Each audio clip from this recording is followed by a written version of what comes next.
నమస్తే, welcome to BRK money control. నేను దేవిక. ఇప్పుడు మనతో పాటు ఉన్నారు real estate expert Sanjay Nayak గారు మనతో పాటు ఉన్నారు. సార్ గారిని అడిగి మరికొన్ని విషయాలు తెలుసుకుందాం. నమస్తే సార్. నమస్తే మేడం.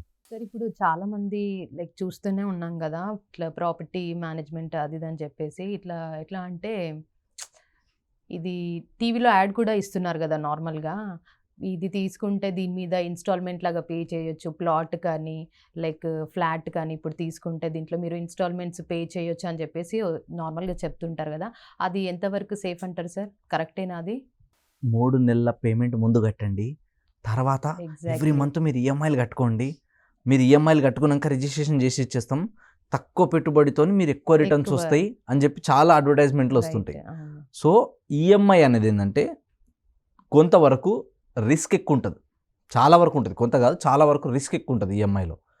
ఎందుకు అంటే ఎప్పుడైనా సరే ఈఎంఐ క్యాలిక్యులేషన్స్ ఎట్లుంటాయి అనేది కొన్ని ప్రోటోకాల్ ప్రకారం అన్నీ చెప్పలేను, కానీ కొన్ని చెప్తా.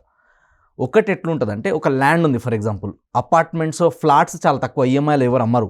ఏంటంటే బ్యాంక్ లోన్ ఇప్పిస్తారు, మీరు బ్యాంక్కి లోన్ కట్టుకోండి అని చెప్తారు. అంటే బ్యాంక్ లోన్ ఇస్తారు డెవలపర్కి, మీరు నెల నెల వాళ్ళకి ఆ ఈఎంఐ ఏదో కట్టేది ఉందో అది డైరెక్ట్ బ్యాంక్కి కడతారు, డెవలపర్కి సంబంధం ఉండదు దాంట్లో. మీరు కొన్నారు, మీకు నేను అమ్మేసిన, మీకు నాకు లేనదే నా బంద్ అంటారు. ఏదున్నా మీరు ఎవరు కట్టుకోవాలి డబ్బులు? బ్యాంక్కి కడతారు, కంపెనీకి కట్టరు, కంపెనీకి సంబంధం ఉండదు.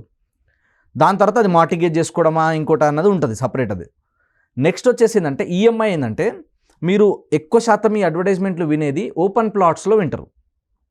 ఓపెన్ ప్లాట్ ఎట్లుంటుంది అంటే, ఒక 10 ఎకరాల్లో 50 ఎకరాల్లో ఒక ల్యాండ్ తీసుకొని దాన్ని మొత్తం డెవలప్ చేసి, అంటే మొత్తం మార్కింగ్ వేసేసి ఎన్నెన్ని గజాల బిట్లు వస్తుంది ఏందన్నది తీసుకొని అప్రూవల్స్ తీసుకొస్తారు. కొందరు అప్రూవల్ తీసుకురాకముందే ఏం చేస్తారంటే, ఇన్ని గజాల ప్లాట్లను డివైడ్ చేసేసి, మా దగ్గర ఇప్పుడు అందరూ మిడిల్ క్లాస్ వాళ్ళు ఒకటేసారి ఫుల్ అమౌంట్ కట్టలేరు కదా, సో మీరేం చేయండి అంటే, ఫర్ ఎగ్జాంపుల్ ఒక 10 లక్షలు ఒక ప్లాట్ కాస్ట్ అనుకోండి, వర్త్ దాన్ని 10 లక్షలు. వాళ్ళు ఏం చెప్తారు, ఒక 4 లక్షలు 5 లక్షలు కట్టండి. ఇప్పుడు అంటే ఒక 1 month 10 days 15 days 90 days maximum time. ఈ టైం లోపల మీరు ఎంత కట్టాలి? ఒక 50% 40% అమౌంట్ కట్టాలి. అంటే 5 లక్షలు కానీ 6 లక్షలు కానీ 4 లక్షలు కానీ ఒక ఫిగర్ చెప్తారు. ఆ అమౌంట్ ఇలా కట్టుకోండి. రిమైనింగ్ అమౌంట్ ఇంకో 6 లక్షలు 4 లక్షలు ఉంటుంది కదా, అది మీరు ఎవ్రీ మంత్ 10,000 లెక్కనో 20,000 లెక్కనో కట్టుకోండి అని చెప్పి చెప్తారు. సో మరి కట్టిన దానికి వాళ్ళు ప్రూఫ్ ఏమి ఇస్తారంటే, ఏమి ఇయ్యరు, ఒక్కటే అగ్రిమెంట్ ఇస్తారు, సేల్ ఆఫ్ అగ్రిమెంట్ అంటారు దాన్ని. సో ఈ సేల్ ఆఫ్ అగ్రిమెంట్ ఏంటంటే, మీరు మా దగ్గర వచ్చి ఒక ఏరియాలో ఈ సో అండ్ సో వెంచర్లో ప్లాట్ కొంటున్నారని చెప్పి రాస్తారు. ఎవ్రీ మంత్ మీరు ఈఎంఐ కడతారు. ఈఎంఐ 100% క్లియర్ అయిన తర్వాత మాత్రమే రిజిస్ట్రేషన్ అవుతుంది. దానికి ముందు చేయరు, ఏ కంపెనీ చేయదు, ఈవెన్ దో మేము కూడా చేయం. ఈఎంఐలు ఇచ్చే వాళ్ళైనా ఈఎంఐలు ఇవ్వకపోయిన వాళ్ళైనా సరే, మొత్తం పేమెంట్ కట్టనంత వరకు any developer or any builder registration చేయరు. ఎందుకంటే డబ్బులు రాకముందే నేను ఎట్లా చేస్తాను మీకు రిజిస్ట్రేషన్, కాబట్టి ఎవరు చేయరు. ఇంకొకటి ఏంటంటే, ఈఎంఐలో వచ్చే కొన్ని ప్రాబ్లమ్స్ ఏముంటాయంటే, ఇట్లా మంత్లీ ఉండి టైం టు టైం రిజిస్ట్రేషన్ చేస్తే వండర్ఫుల్ అది. కానీ ఇప్పుడు మీరు ఒక 5 లక్షలు కట్టారు, ఎవ్రీ మంత్ ఈఎంఐ కడుతున్నారు. ఏదన్నా ఒక ఇబ్బంది వచ్చినా, ఏదైనా ప్రాబ్లం వచ్చినా, లేదా మీరు కట్టుకోలేని స్థాయిలో ఉంటే, సిచ్యువేషన్లో ఉంటే, అప్పుడు మీ మనీ మీకు మొత్తం రిటర్న్ రాదు. మీరు ఒక 5 లక్షలు 4 లక్షలు కడితే 100% రీఫండ్ ఇయ్యరు. ఇంకొకటి ఏంటంటే, మీ ప్లాట్ ఎప్పుడు మీకు ఇప్పుడు 2 years 3 years టైం పెట్టారు, ఆ టైం పీరియడ్ లోపు మీకు అమౌంట్ అవసరం వచ్చింది, ఆ అమౌంట్ రిటర్న్ రాదు, ప్లాట్ కూడా మీ పేరు మీద రిజిస్ట్రేషన్ కాలేదు. ఒకవేళ మీకు మీ పైసలు మొత్తం రిటర్న్ కావాలంటే దాంట్లో కూడా 10 20 30 కంపెనీని బట్టి మారుతుంటుంది, అది కట్ చేసుకొని ఇస్తాము. కానీ ఇదే ప్లాట్ మీరు వేరే వాళ్ళకి సేల్ చేయాలని రూల్స్ పెడతారు కొందరు. నాకు అట్లా జరిగినాయి, నా ఎక్స్పీరియన్స్లో కొన్ని వేల మందితో డీల్ చేసినా కాబట్టి నాకు వచ్చిన ప్రాబ్లమ్స్, నేను చూసిన ప్రాబ్లమ్సే మీకు చెప్తున్నా, ఎవరిని ఉద్దేశించి చెప్పట్లే. సో అట్లా కూడా జరుగుతాయి. ఈఎంఐలో ఇచ్చే వాళ్ళ సంగతి చెప్తున్నా, ఈఎంఐలో జరిగే లాసెస్ ఏమేమి ఎక్కువ శాతం వస్తాయో చెప్తున్నా.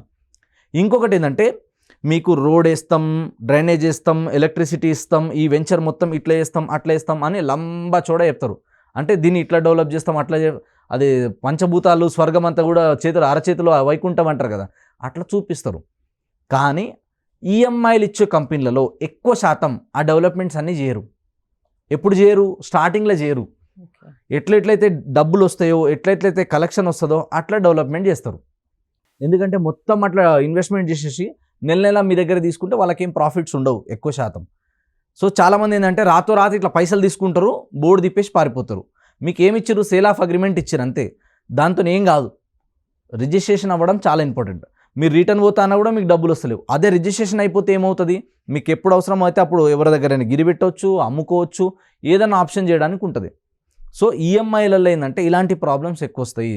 డెవలప్మెంట్ చేస్తా అంటారు, చేయరు, రాతోరాత్ పైసలు తీసుకొని పారిపోయే ఛాన్సెస్ ఈఎంఐలో ఎక్కువ శాతం ఉంటాయి. అందుకనే ఈఎంఐలో ఎక్కువ శాతం మీరు ఫోన్లు కొనండి, కావాలంటే బైకులు, కార్లు కొనండి, మంచిగా ఉంటుంది. కానీ ప్రాపర్టీస్లలో అట్లా ఈఎంఐ ఆప్షన్ చూడొద్దు.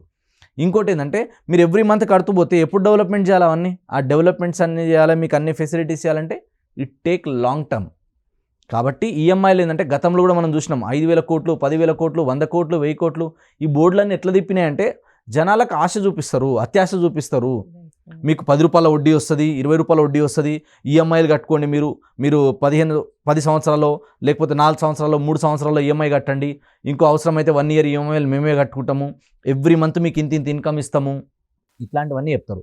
ఇంకానేమో దీంట్లో ఆ చెట్లు వేస్తాము, ఈ చెట్లు వేస్తాము, ఆ గంధం చెట్లు వేస్తాము, ఈ గంధం చెట్లు వేస్తాము, ఇలాంటివి 100 చెప్తారు. సో అక్కడ కూడా ఏంటంటే మనం కొనేటప్పుడు ఫస్ట్ చూడాల్సింది ప్రాపర్టీగా ఉంటున్నాం మనం. కాబట్టి ప్రాపర్టీ క్లియర్గా ఉందా లేదా అన్నది చూసుకోవాలి. ఇంకోటి ఏంటంటే మన దగ్గర బడ్జెట్ లేకపోతే గో ఫర్ బ్యాంక్ లోన్స్. ఈ మధ్య చాలా కంపెనీలు బ్యాంక్ లోన్స్ ఇస్తున్నాయి. బ్యాంక్ లోన్ తీసుకొని తొందరగా రిజిస్ట్రేషన్ చేసుకోవాలి.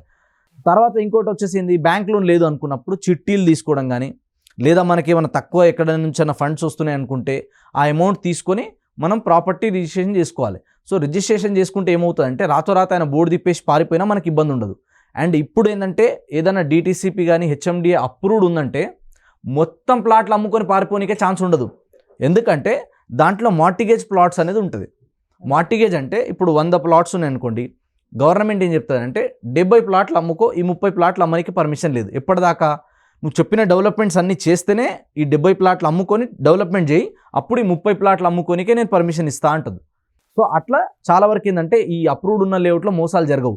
కానీ కొందరు ఎట్లుంటారంటే ఇవి కూడా మార్టిగేజ్ ఉన్నాయి కూడా మీకు ప్రీ లాంచ్లో ఇచ్చేస్తాం సార్, మీకు 6 నెలలు వెయిటింగ్ పీరియడ్ సార్, మీరు పైసలు కట్టండి, మొత్తం 6 నెలలు అయిపోయాక రేటు పెరిగినా సరే మీకు ఈ రోజున్న రేటుకే రిజిస్ట్రేషన్ చేస్తా అని రాసిస్తూ ఉంటారు. సో అలాంటప్పుడు మనం కొంచెం జాగ్రత్తలు వహించాలి. మీరు రూపాయి కష్టార్జితం కదా, ఎన్నో సంవత్సరాలు కష్టపడి దాచుంటారు, మీ ఎన్నో ఇష్టాలను చంపుకొని ఉంటారు. సో కాంప్రమైజ్ అయ్యి రాత్రనక పగలనక మీరు కష్టం చేసి రూపాయి దాచుకొని పెట్టుబడి పెడితే రేపు నా పిల్లలకు పనికి వస్తుంది, రేపు వాళ్ళకి ఏదైనా అవసరానికి పనికి వస్తుంది, రేపు పెళ్ళికో లేదా వాళ్ళ చదువు కోసమో లేదా మా రిటైర్మెంట్ లైఫ్ బాగుండాలి అనే ఒక సెక్యూరిటీ పర్పస్తోనే ఉంటారు.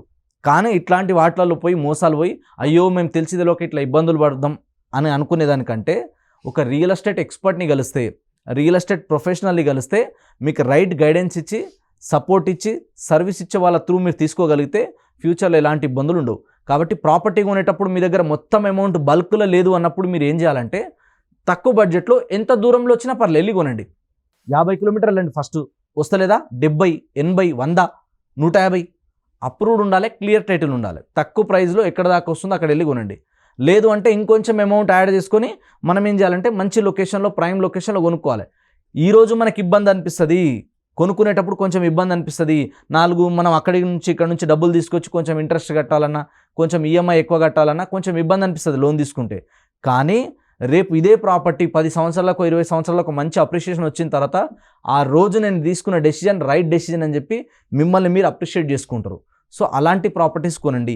ఈఎంఐలో వస్తుంది, హీరోయిన్ వచ్చి చెప్తుంది, యాంకర్ వచ్చి చెప్తుంది, అడ్వర్టైజ్మెంట్ రంగులు ఉన్నాయని చెప్పి తొందరపడి మనం పోతే మీ రూపాయి కష్టార్జితం అంతా కూడా బూడిదలో పోసిన పన్నీర్ లాగా అవుతుంది. కాబట్టి జాగ్రత్తలు వహించి ఇన్వెస్ట్మెంట్ చేయండి. ఒక బ్రదర్గా, ఒక ప్రొఫెషనల్ ఫ్రెండ్గా ఇలాంటివి చాలా చూసినా కాబట్టి నా నుంచి ఇది సజెషన్ తప్ప ఎవరిని బ్లేమ్ చేయాలని కాదు, ఎవరిని మనం ఇన్సల్ట్ చేయాలని కాదు, ఎవరిని కూడా పర్టికులర్లీ మనం ఇట్లా చూపించాలని కాదు. చాలా మంచి ఇన్ఫర్మేషన్ అందించారు sir. Thank you so much. Thank you madam.